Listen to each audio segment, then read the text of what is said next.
Karaniwan sa TV ratings sa Pilipinas, nagkakabitan o nagkukumpetensya lang ang mga serye kung magkapareho sila ng airing schedule or same time slot, magkalaban sa magkaibang network or streaming release, at sabay na lumalabas sa parehong panahon. Kung fan speculation lang ito or ship wars or fandom comparisons, madalas hindi ito planado ng production para magbanggaan at marketing or casting decisions ang basehan, hindi fan-pairing rivalry. Sa ngayon, mukhang chismis or fan speculation lang ang balitang magbabanggaan sa ratings ng Kim Po or Kim Chiu at Paolo Avellino at Echo9. Ganito ang masasabi dito. Walang opisyal na kumpirmasyon mula sa network o production na may intentional ratings battle sa pagitan nila. Sa TV industry, ang ratings competition ay normal lang kapag magkasabay ang airing, pero hindi ito karaniwang pinaplano bilang banggaan ng love teams. Kadalasan, ang ganitong usapan ay nanggagaling sa fandom comparisons or ship wars, hindi sa actual na strategy ng shows. Echo9 ay mukhang fan-pairing name, kaya mas malamang na fandom-driven narrative ito kaysa official industry conflict. Sa madaling salita, walang solid na base ang banggaan na sinasabi. Kung meron mang competition, normal TV ratings rivalry lang ito, hindi personal o intentional na laban ng mga artista. Sa totoo lang, ang ganitong balita tungkol sa magbabanggaan sa ratings ng Kim Po at Paolo Avellino at Echo9 ay magandang halimbawa kung paano mabilis lumaki ang usapan sa entertainment industry kahit wala pang malinaw na opisyal na basehan. Una, normal sa showbiz na magkaroon ng kumparahan ng shows lalo na kung sabay itong umeere o magkalapit ang airing dates. Natural na tinitignan ng viewers kung alin ang mas maraming audience, mas trending, o mas mataas ang ratings. Pero mahalagang tandaan na hindi ito automatic na labanan na parang may intensyon ang mga network o artista na magbanggaan. Kadalasan, business decision lang ito, kung kailan handa ang show, kung anong slot ang available, at kung ano ang target audience.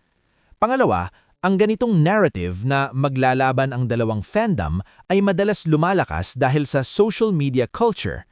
Kapag may dalawang sikat na love team or pairing, hindi may iwasan ang comparison. May mga fans na nagiging sobrang passionate at doon nagsisimula ang ship wars or rivalry narratives. Minsan kahit simpleng teaser lang or update sa project, napapalakas na agad ang idea na may kompetisyon.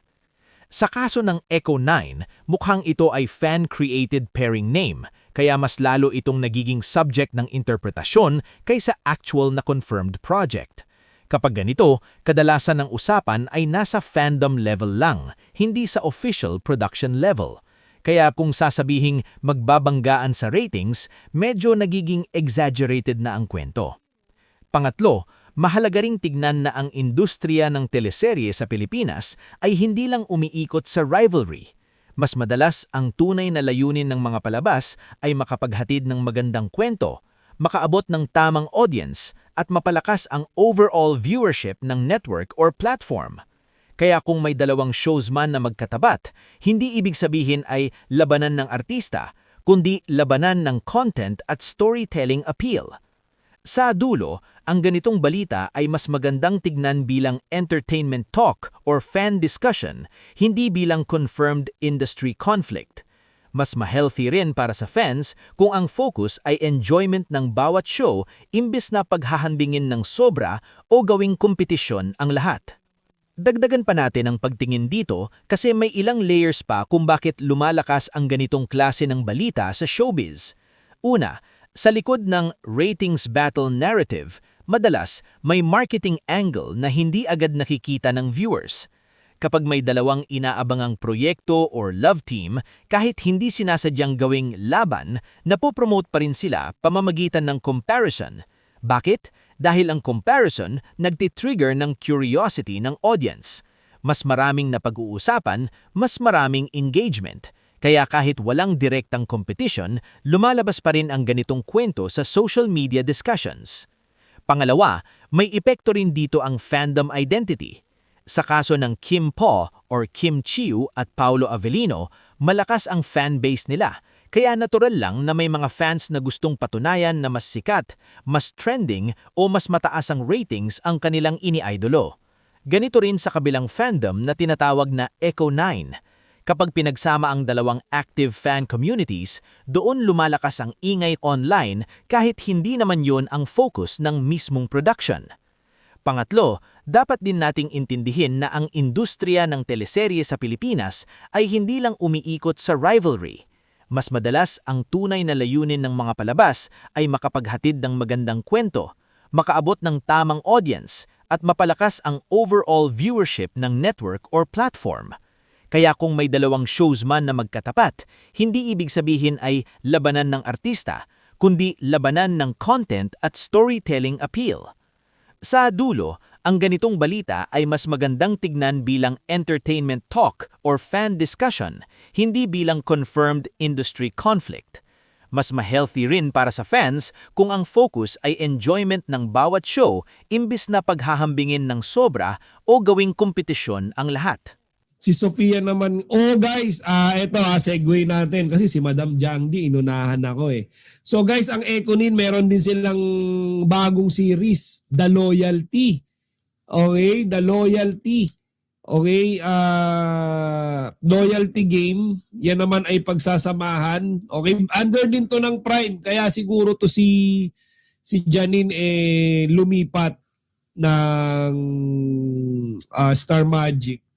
Siguro dahil para pareho na sila ni Echo. And guys, magkakasama si Echo, si Sophia Andres, and Janine Gutierrez sa isang series. Buti na lang hindi sila nagkasama-sama nila Paulo. 'Di ba? So, yung sa naman, kila Echo ni naman, okay, do hindi naman tayo mga fans talaga niyan, pero banggitin na rin natin. Total hindi naman na sila, labas naman na sila sa Opino eh. 'Di ba? So guys, ito yung series naman ni Echo and Janine. Okay, The Loyalty Game. Kaya nga hindi na naman maiwasan 'to. Okay, hindi maiwasan 'to. Again, pwede na naman pagbanggain yung mga ratings niyan. Okay? Kasi guys, ito 'di ba? Kapag merong Kopino, merong loyalty game, posible na naman na pagbanggain nung Econin fans. Number 1 dyan. Naku, tuwang-tuwa ngayon si Maarting Machika, meron na naman siyang pang-content. Yung mga Econin fans, posible na namang pagbanggain, di ba? Yung series na bago rin ng Kim Pao. So, hindi ko naman sinasabing dapat nating gawin yan, pero yan ay hindi maiiwasan. Di ba? Madam Eve, Sien Santos. Sien. Siguro dahil before, maganda yung atmosphere nila ni Echo. Ayan, binalik na naman, magkakasama na naman sila, Yen Santos and Jericho Rosales.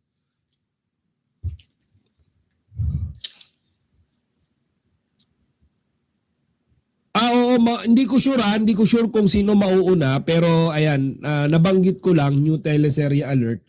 Wala namang mention dito, pero parang medyo sosyalin yung nila. Medyo sosyalin yung poster, 'di ba? Hindi kagaya nung sa Kim Pao. Wala pang poster yung Kim Pao eh. 'Di ba, guys? Wala pang poster ang Kim Pao, so most likely mauuna yung The Loyalty Game. Okay? So balik tayo dito. Good evening po, Chika Patrol. Nako, si Madam Susana Sexon. Dead malang sa Econin kasi hindi yun bankable. Kung November pa ang Kim Pao. Oh, okay. Ayan, November. Sabi ni Canela. Ano ba naman pangalan to? Madam Canela na, Canela pa. Canela. Good evening, sir. Masayang-masaya po kasi may series na naman po ang Kim Pao. 50 years old na po ako. Pero pag napanood ko po sila, kinikilig pa po ako. Diyos ko po, Madam Canela. Canela. Ayan. So ayan, ayon kay Madam Jangdi, November daw yung sa Kim Pao, yung Kopino. Nasa second cycle taping na daw yung Econin. Busy pa lang Econin ngayon ha. Wala akong F dyan. Ako, high blood na naman. Chill lang ha, chill lang. Madam Eva, chill lang. Okay?